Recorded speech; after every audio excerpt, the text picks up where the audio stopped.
mi zong zong in min hua emo ka ti laya tiang mi fel inom hi ka hlim thin ka hnuk in ti ul lutuk tin a video pakhat an edit na chu a kon story a khi tuna kan en kema story mi nia chu video an edit chu en taila music hi ada thengam ka khalo go designing ka khia music ada thei chuna lo ringa da thei lo chuan in music danga kai te don ania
ole kha kha ne ya alla le ama kha hanin me bel so se lomum ve khum phema helaya ka mit la to zok chu me zong zong min huwa mo ka ti lain ti rai ni mi na min huwa min hode thup ne kan khria thianin mi hem lo holem lo ti hi pom ha kai me maya a chan chu social media comment atong te le he tiang atong thil kan te chuanin thil khriat dikhi ha khop maya a big takin negative lampang hi mu len ol boka chu wang chuan he tiang anga omani tak tak chuan ama tiang tak ngiang hong ka felova mitam tak chuan comment lama ama na zira em lom in ti zui pon mai theya ania azira lampang ga chu ka kon soi tum pon ni chi lova ama chu mitam tak chu thian an soi thrin mi pakha chu thau khop maya a pian moi vak lova ma se pian moi vak lova mu hian a soi sel sa theila to kan ti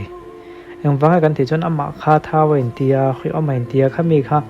thup bonang kha medang thau mu khan la soi sel ta chiam thrin an tia ni chu tiang no chuan mi na min nge ya kha tianga min anol vek emo kan in ti tlat chuanin a kon le le lampang khami kan ri action kha ana thrin ta chu mang chuanin chang chuan nun chang pom moi vek siang lo mai theya ma se ni na taka chuan kan sur khum phim wang levin mi na ni min en dana ni emo kan ti chu mi kan don le dan le kan lo ri ek le dan chu ni tlang puya a thalo zong do hian lo lang chuak to thrin box sia chu wang chuan in a zia lo kan tia poi kan ti khop mai poi ka ti khop mai ke ma bi kin ti kha kan soi ni hola lai mi papa ni kolam bun ran maya an mel po hi duk de chung nge ni a camera lan dan hi dik lo ka khalawa PNE department le we me bung ro tu gal tlam pani man ti ni zuang tui po an electricity department bung ro le we me bung ro tu ni khiat Myanmar ko tanga gal tlan ni khiat bok me pa pan hi chu zuang tui branch we men an mana police nen an lan gal tlan bok pen ti deuh khewa zuang tui branch we men ni lai ne thu chua an siaman tak lan danin an branch we me kumpuan committee malak nein mangai thang le lo choi sang ate hian manani tun malam point thil an ko photo nia tak langin department bung ko baka we me bung ko jing thlan muala thlan lai na man rowa bong thol so du la le vung dol na an man motor ko bodil lui pan ni an ko bok ni an soya mangai thang le lo choi sang ate hi we me hian bong ko police a an hlan ni awan tia ni azelo hle me ya to boi thla ka nei hi sera soin ho thil sol ti hi chu gal tlan ni phitona nang sa ka khop maya gal tlan bok an ti khamo hei comment lama po an nok ngot lai ti kha a kon re nak ta ni zero le mai an nei om deuh bi ka niang thil ti sol phei chuan a ti sol velo ho pan an tu ka zel don ni hi to zelo mai ma ni ram lova tianga poi khoinan mingalan la thine chuna boi thla ka ni hi hole la hin zene game khel mezo te zinga anom velat me kan sianga an ming hi kalam ngai lo te ni wang kalo lam sur mai the me lo khathiam don nia Mizoram e-sport milang sak pathum Mizoram e-sport in milang sak pathum an thlang chuak ti tur ni om tak ne spelling hi chumbung thei khop maya Mizotonga Battleground Mobile India Series sang hela somni panga grand final khel comment turin mizo zinga e game a khriat lo mi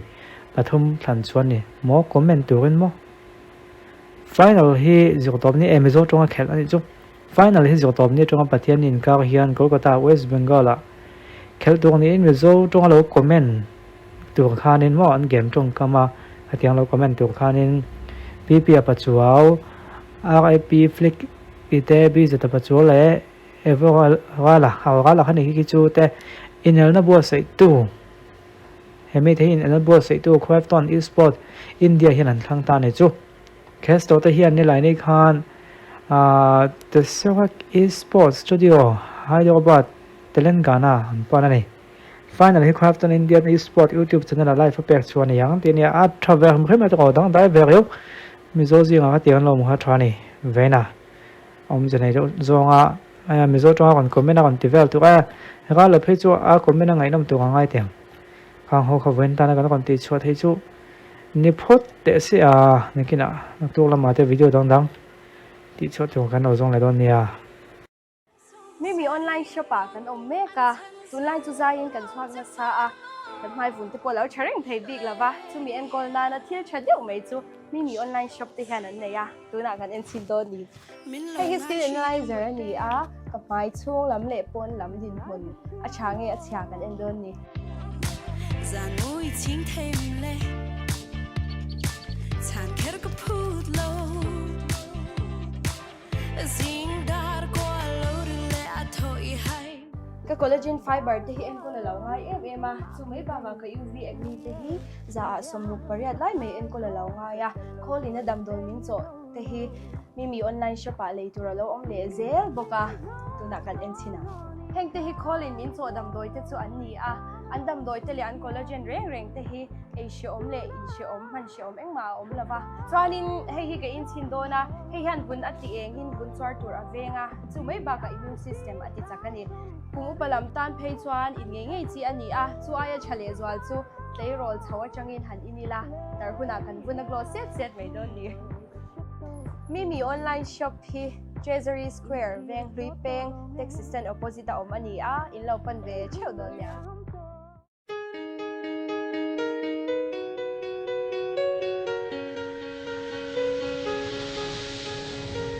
Ihmel amoy he asen ka hay lo ve zun in zut ve